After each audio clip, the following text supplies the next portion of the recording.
I am Anthony Newbold. Welcome to A Closer Look. My guest this week is the chairman of the Bahamas Public Parks and Public Beaches Authority, Mr. Shanendon Cartwright. Mr. Cartwright, Mr. Chairman, welcome to the show. Thank you. Thank you for having me. Public beaches and public parks, how many of them do you have under your remit? Under the remit of the Bahamas Public Parks and Beaches Authority, we have some 130 parks on the island of New Providence and 135 parks spread across the family of islands. We are presently engaged in an initiative to quantify all of the legal access points to public beaches on the island of New Providence and throughout the family islands. So whatever you're doing here, and generally that's what we see, but there is a plan that includes the family islands. Yeah, absolutely. The authority was started in 2014 by an act of parliament that encompasses the entire Commonwealth of the Bahamas. Because of some budget limitations and the relationship between local government, we have not been able as yet, as efficiently as we would like, to get into some of the family islands, but that is changing as we speak. And whatever you do out there, obviously in the family islands, it will involve the local authorities. Right, absolutely. In conjunction with the local authorities, through local government, we are about to initiate several projects and several programs that involve the beaches and parks and the roadside verges on those various islands. People hear parks and beaches and they think cleanup. Is that what they should be thinking about? What do you want people to think? Actually, what is your mandate? Yeah, and I really do appreciate that question, because on my appointment I saw that it was necessary to sensitize the public as to the scope and responsibilities of the authority. It's not just about cleaning the roadside verges, if you will, and our open spaces. We provide permits for signage across the island. Okay, we have control of all of the parks, control of all of the roundabouts. So the scope and the responsibility is in fact very, very wide. As a matter of fact, the Parks and Beaches Authority was a subset of the Ministry of Works prior to 2014. And so for a lot of persons, the authority is like a mini Ministry of Works responsible for a lot of the infrastructural projects around the island of New Providence in particular. Broad mandate. We'll get through as much of it as we can. Let's talk about control, because you have control of the beaches and parks. How much control, what does that mean, control? How much control do you have? Well, we have full control. The authority has a board of directors, and its job is to control through investment, through projects, through distribution of permits, all of the property and assets that's invested within the authority. And so this has been a balance of ensuring that we control the assets of the authority while ensuring that the Bahamian public has full access, if you will, to the assets that belong to the authority, and really the Bahamian people. Talking about access, part of your mandate is to maintain public access to beaches. How much of a challenge is that? Because you know a lot of people who live next to these beaches, they claim them as their own, and as much as possible, they will shut people out. Yes, and it's been a big challenge for decades. A lot of the access points have been strategically hidden, if you will, quite frankly, by some property owners, maybe not structurally with walls and fences, but definitely with landscaping and foliage. And what we would have done in the last month, if you will, is to reach out to Lands and Survey, as well as some private quantity surveyors, to make sure that we again quantify all legal access points so that we can make the Bahamian public aware, as well as those owners that live along the shoreline. Speaking of these beaches, you had a situation that made the rounds a couple of weeks ago with some vendor, I think, wanting access or whatever it was. What can you tell me about that? Yeah, unfortunately, in the age of social media, sometimes you're not able to get context when something is sent out. Right. But it was a small issue, though a very important issue with the vendor. There were some concerns regarding the permit in terms of time and what was able to be sold on the beach. But we quickly addressed the issues. We had some concerns. The vendor had some concerns. This is always a balance between providing entrepreneurial opportunities as well as keeping order, if you will, having consistency in our open spaces, and to make sure that they're not saturated, if you will. It was an issue that was dealt with, and we're happy that the vendor is out there, and she's enjoying all of the benefits of being out there, and her business is doing well. So we're happy for her. All the rights and benefits. Yeah. Let's talk for a minute about your board of directors, and you mentioned them, because we know a lot of these boards, they have names on them, but we hear about the chairman or the director. What happens with your board? Are they as engaged as you'd like them to be? Very much engaged. I am very grateful to the members who, their experience and their professional backgrounds run the gamut of all professions, law, the real estate business, landscaping business. On the board, there are 3 statutory members. The president of the Bahamas National Trust, you have the director of forestry, and a representative from local government. Okay? The other 9 members are appointed by the Prime Minister, and we have been very, very productive. We deal with a number of issues, some very, very substantive issues that affect the Bahamian people in terms of the use of our public spaces, as well as other considerations relating to permit signage, and also the use of any other areas connected to the authority. And we're going to talk about signage and the rest. I'll ask you about that a little later. Have you any concern about how people view, again, I asked, what do you want people to think about the Public Beaches and Public Parks Authority, about the importance of the organization that you had? Yeah, well, I will say this. We have been very, very happy, particularly over the last 2.5 years, at how a lot of the Bahamian people, the Bahamian public, they have embraced what our responsibilities may be, the challenges that are faced on a daily basis. It's not an easy thing, from ensuring that our beaches are cleaned. Of course, we are a tourist destination. That's a priority. Ensuring that entrepreneurial opportunities are taken advantage of by vendors throughout the Commonwealth of the Bahamas. It is a challenge because many Bahamians believe, if you will, that the entrepreneurial opportunities that they get, some believe should not have certain limitations. And so we try to find a balance, if you will, to make sure that these things happen. You talked earlier about obviously cleaning verges and making sure they're clean is part of your remit as well. And the major thoroughfares, whether it's Bay Street, Shirley Street, the airport road, will get your attention. What about the side streets? Is there scheduled, or are you saying, listen, we're going to go down Bay Street, we're going to make sure the roadway from the airport to town is clean? You have a schedule for the side streets? How do you work that? The island of New Providence is divided into 7 zones, if you will. Each zone has a supervisor, and they have a team of professionals in those respective zones.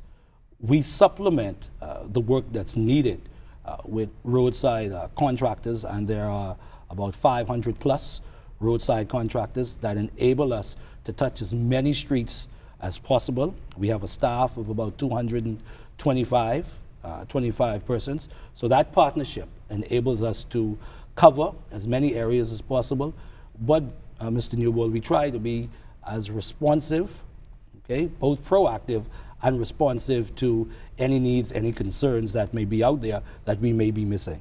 And I want to ask you about something that appears to be missing sometime, but we got to take a break, and we'll be back with more in a minute.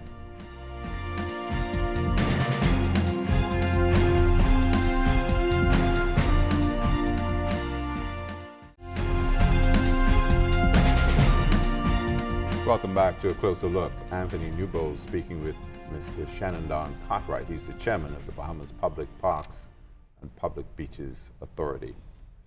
Talking about verges and cleanup. And obviously we want all of the island to be clean. Right. But, you know, we take a special pride. We're a tourist destination. There shouldn't be any trash on the road between the airport and town, for sure, because that's the first place, that's how they're going to see us when they walk in. Is there a special schedule for places like that? Yeah, every morning we work outside in, if you will. So we work from the outskirts as well from the beaches in. As it relates specifically to the airport corridor, as you so rightly mentioned, this is the first impression that visitors to our shores will see. And while, of course, every corner, every street on the island of New Providence is important, we do pay particular attention to that airport corridor. That's in Zone 7. And the supervisor and the team is very, very diligent, picking up trash, if you will. What I would mention, too, is there is a challenge that exists with indiscriminate dumping and littering. And so the challenge for my team, and we're up to the challenge, is that on a daily basis, we can clean an area, and literally an hour later, because of the indiscriminate littering and dumping, if you will, we have to go right back and clean it again. But again, we're being very diligent, very proactive, very responsive, particularly to the airport corridor, because again, it does leave a lasting impression for the visitors who are both coming in and leaving the country. Yeah, which highlights the need for lots of PSAs, which brings me to, are there some private NGOs, some organizations that you work with? For example, I know the Bahamas National Pride has been on the ground for at least the last 20 years, trying to sensitize people to the need to keep the environment clean. Yeah. This effort of keeping the island clean, the Commonwealth of the Bahamas clean, it's not just a singular effort. It involves partnership, as you mentioned, with the Bahamas Pride Association. We are so grateful to civic organizations such as Rotary and Kiwanis, the fraternal organizations, the lodges, just private citizens, if you will, who partner with us on a weekly and monthly basis to engage in projects that are personal to them, whether it's a particular beach, whether it's a particular park. So we are grateful for, for these NGOs and just individual Bahamians who are just committed to ensuring that we maintain a pristine environment across the island, across the country. What you do spans, it touches everyone. Have you had, or do you have, a regular interministerial dialogue, for example? Because I'm sure you must need the help of some of the other ministries. Yes. The authority in its remit, it's very dynamic. On a daily basis, we are interfacing, if you will, with the Ministry of Works, with the Department of Environmental Health, with the Ministry of Tourism. And again, we are very grateful that they've been responsive because they fully appreciate the magnitude of the responsibility every day of what it takes to keep our environment clean, to keep our roadside verges free of clutter, which includes signage.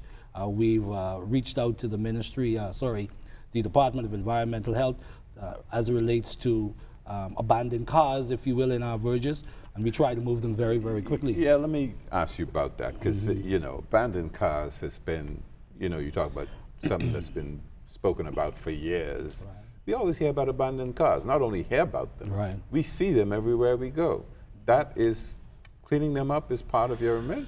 Well, that falls directly under the Department of Environmental Health. They do have a derelict vehicle program.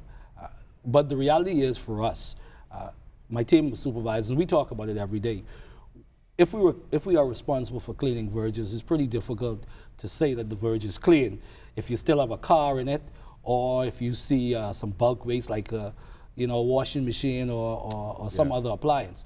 So again, we try to eliminate those issues where we can. Wherever we need help, we do reach out to the particular government agency to assist. Talking about parks, you're the ones who would give a permit if I wanted to use a park. What happens if somebody just decides to go use the park?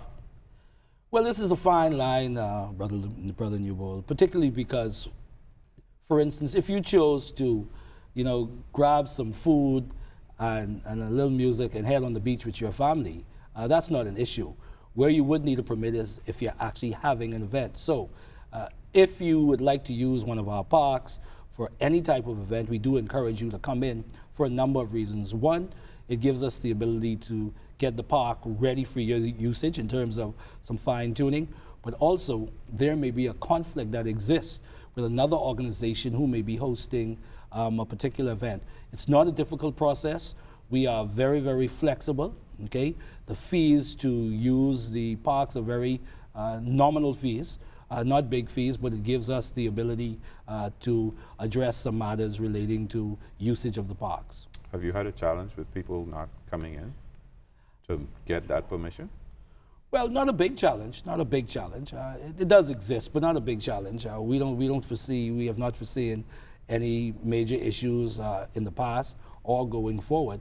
But again, you do have some persons who take it upon themselves to use the public space without coming into the authority. And again, we're just trying to sensitize them to how important it is to come in and to seek permission.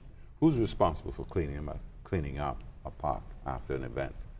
As a matter of fact, I'll be talking about that. Mm-hmm. After a public holiday, and just because it's in my area, I would have to pass Yamacroft, for example. Right. It's lit all over the place. Who's responsible for cleaning that stuff up? When you get permission to use a park or right. use a portion of the beach, if you will, mm-hmm. you do have a responsibility to clean up after you're done. Now, that's in theory. So we fully appreciate that at times while you're supposed to clean up after your event, our teams are always in place to make sure that it's done. So it's a combination of what is in the permit. Depending on the type of event and the type of public space, we negotiate the terms. Some of the larger events, if you will, particularly on Clifford Park, we have the carnival, if you will, in May, where we sit down and we talk about the compensation and who's going to be paying for the cleanup and so forth. And so those things are negotiated with some of the bigger events, concerts, etc. And like for the beaches, for example, after a public holiday, you're responsible for providing the receptacles for disposal of garbage? Yes, and actually, we are literally in the midst of another one of our projects that we're very, very proud of, and that is we are installing some 135 receptacles throughout the island of New Providence, at bus stops, beaches, parks, and other strategic areas around the island of New Providence. Because what we found is that if you give persons more opportunities to dispose of their litter and places to dispose of their litter and their garbage, they will take advantage of it. Looking at the parks, and I noticed that you have something that you call the Little Free Libraries. Yes. What was that about? Well, one of the Rotary clubs came to us with an idea of putting the little libraries on our parks, and we are very, very focused, and it's a priority for us to truly transform these open areas. Bahamians have really been engaged in using them, whether for exercise or other recreational uses, but also we want it to be a place where if you just want to go to a park and enjoy the solitude of that particular park, because every park is different.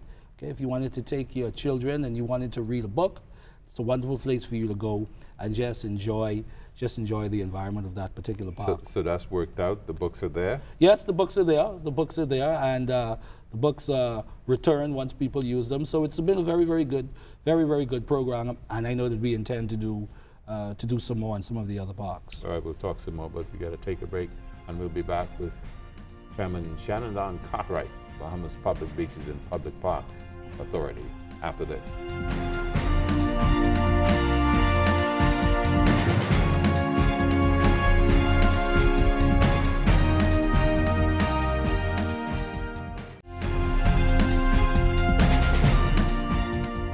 Welcome back to A Closer Look. I'm Anthony Newbo speaking with Shanendon Cartwright. Mr. Cartwright is the chairman of the Bahamas Public Parks and Public Beaches Authority.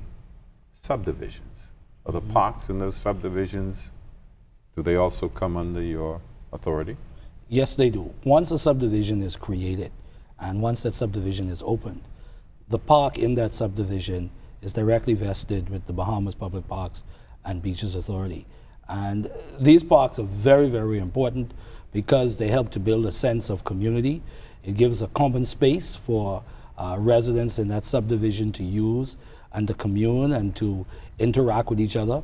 30 years ago it was the porch where Yes. people would get together, and now parks, again, because of the fact that a lot of Bahamians are becoming and have become health conscious, if you will, and so walking on the parks, exercising on the parks, and again just the opportunity to enjoy any other recreational exercise and hang out in the park. Families hang out on these community parks, so they're very, very important to these communities. Yeah. Are you associated in any way with cleaning up over the hill, in the over the hill areas?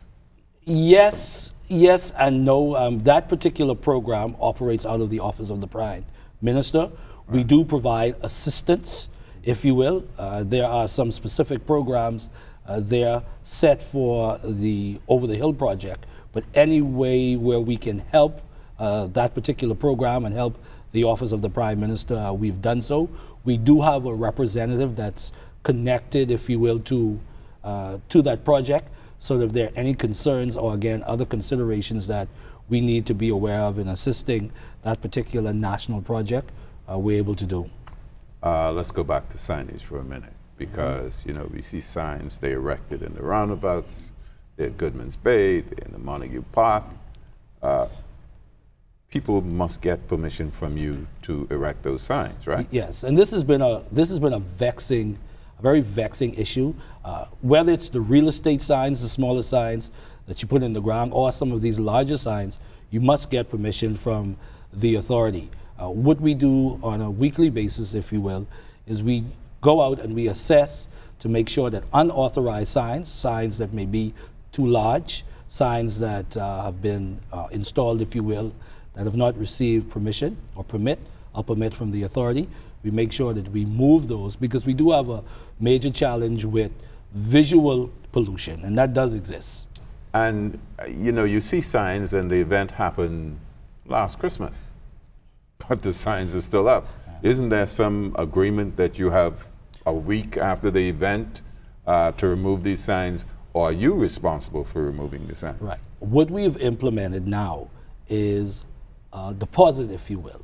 Oh. It's a deposit. So in order for you to receive your deposit back, you have to make sure that your sign is down. Okay. And so that's been very effective, because persons do want to get their money back, and that's the purpose of putting the deposit there. We don't have issues with some of the smaller signs, but definitely the larger signs that you have out there. So we've also limited the size of the sign that you can put up. The largest that we will permit is 8x4, which is the size of a sheet of plywood. Yeah.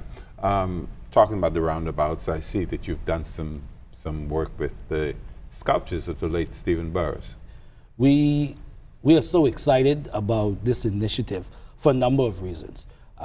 Personally, I've always felt, and the authority feels, it's very important that we promote our visual artists in the Commonwealth of the Bahamas. Stephen Burrows, who's now deceased, was a great Bahamian patriot. We thank his family for allowing us to beautify and restore a number of these sculptures, and that's going on right now. They're also going to be lit up in the night, so that as you drive around the island of New Providence, you will see the beauty in these sculptures. Each of them has a name, and we're going to put a bit of the history of that particular sculptures at the roundabout. These are national artifacts, if you will, and we are so grateful to Mr. Burrows that he has given these sculptures. He gave the sculptures to the people of the Commonwealth of the Bahamas, so we continue to be in deep gratitude for his family and his life and what he decided to do for the country. As you think of what has been your biggest challenge at the authority, what's next for you over at the authority? I've always felt that the greatest act of patriotism is keeping your environment clean, whether it's your yard, through your corners, through your community. The greatest challenge is making some Bahamians aware of how the indiscriminate littering and dumping continues to deface our green spaces and our natural, beautiful landscape. And so one of the things that we're going to continue to work on is to, one, create opportunities for persons to properly discard of their litter and their garbage, as well as just making sure that people understand the magnitude of what it takes and the responsibility of being a good Bahamian citizen and ensuring that your environment is green and pristine. Thank you, sir. Thank you for coming on the show. Thank you very much. And thank you for watching A Closer Look. Anthony Newbold, I've been speaking with Mr. Shanendon Cartwright.